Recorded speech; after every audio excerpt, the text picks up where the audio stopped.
My dear listener, let me begin with a thought that might surprise you. Sitting, something so ordinary and comfortable, can be as harmful as smoking if we do it for too long, especially after the age of 60. You may wonder how something as harmless as relaxing in a chair could possibly be compared to cigarettes, but modern medical research has uncovered truths that many of us ignore.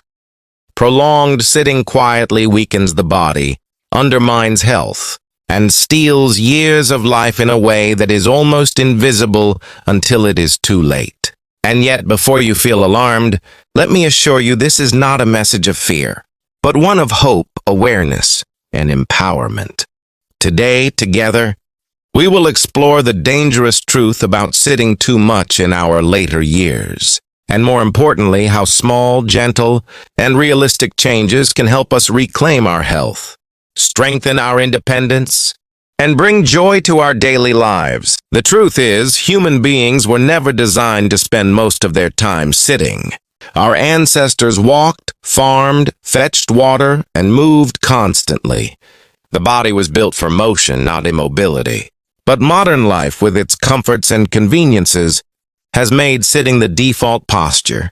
Watching television, reading for long hours, chatting at the dining table, or even spending time in front of a computer. At first, this seems harmless, but after years, the effects accumulate, especially once we reach an age when natural strength, flexibility, and circulation are already declining. Doctors now warn that sitting too long is the new smoking, not because it gives us the same diseases as cigarettes, but because it quietly multiplies risks: heart disease, diabetes, obesity, memory loss, depression, and even early death. These are heavy words, but I share them gently, because the purpose is not to weigh you down, but to wake you up with knowledge that can save and improve your life. Let's look deeper at what happens in the body when we sit for long hours. First, circulation slows. Blood pools in the legs, which increases the chances of clots, swelling, and even stroke. The muscles in the hips and thighs, so essential for walking, standing and balance, gradually weaken. The spine stiffens, leading to back pain and poor posture. The digestive system also becomes sluggish, making metabolism slower and increasing the risk of weight gain and diabetes. Even the brain is affected. With less circulation and oxygen, concentration, alertness, and memory decline. You may have noticed how difficult it feels to think clearly after sitting still for too long. Beyond the body, sitting also impacts emotions. Too much time sitting often means less social interaction, less exposure to sunlight, and fewer opportunities for joy and activity, which can lead to loneliness, fatigue, and depression. And all of this creates a dangerous cycle. The more we sit, the weaker we feel, The less we want to move, and the less we move, the more we sit. Slowly, independence slips away. Perhaps you've already noticed subtle warning signs in your own life or in the life of someone you love. Struggling to rise from a chair, feeling winded after a short walk, stiffness that makes mornings difficult, or swelling in the ankles and feet. These are not just inconveniences of aging. They are your body's way of pleading with you to move, to stretch, to wake up circulation and restore vitality. The good news, however, is that the damage of sitting is not permanent, and the solution does not require a gym membership, heavy weights, or hours of exhausting exercise.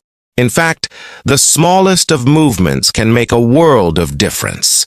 Research has shown that standing and walking for just 5 minutes every half hour dramatically reduces the risks associated with sitting.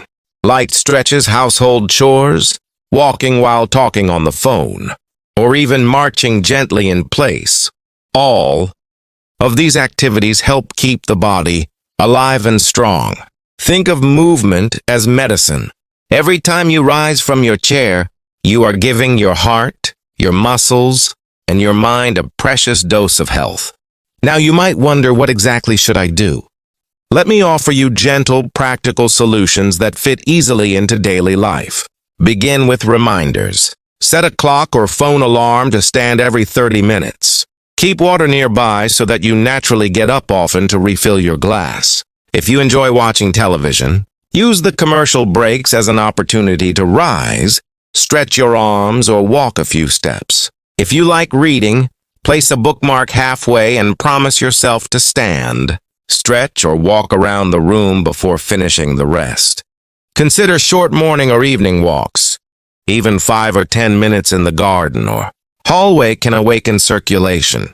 If mobility is limited, you can still perform seated exercises, like lifting your heels, moving your arms in circles, or tightening and relaxing your leg muscles. Every movement counts. In fact, small movements done often are far more powerful than rare bursts of exercise. To inspire you, let me share real stories. An 82-year-old woman once decided she would take a 10-minute walk after dinner each day.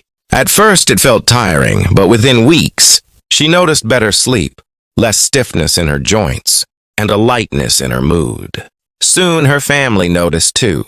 She laughed more, smiled more, and had more energy to engage in conversation.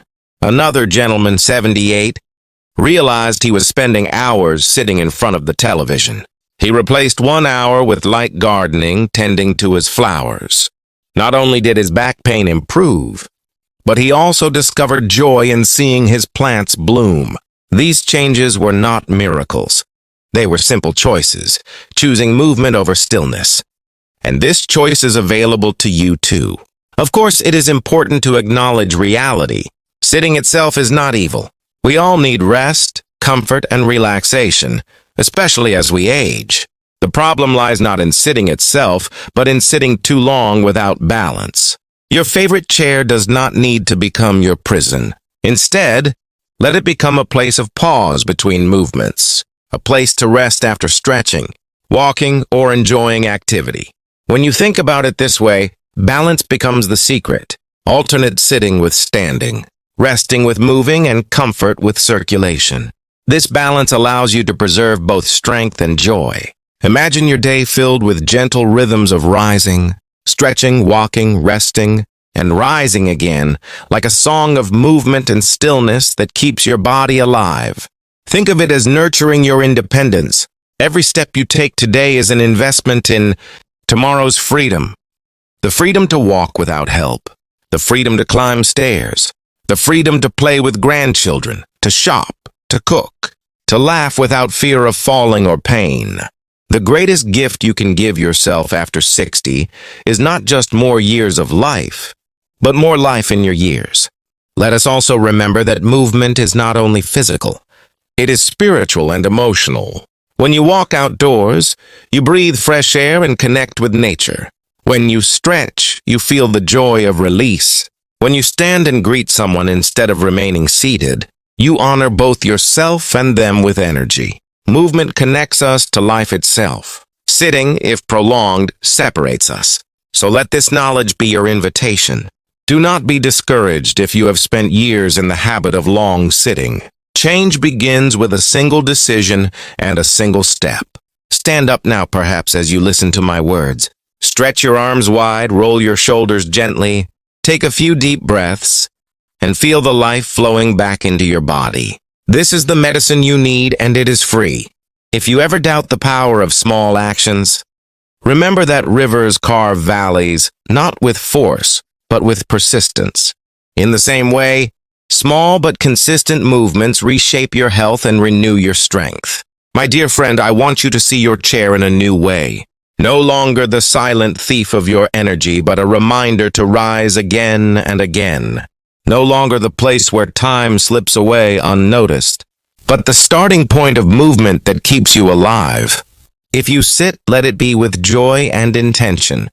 But when you rise, let it be with purpose and gratitude. Each time you stand, you reclaim your body, your mind, and your spirit. So let us end with this promise. Do not let endless sitting steal the years you deserve. Choose to move. Choose to stretch. Choose to walk.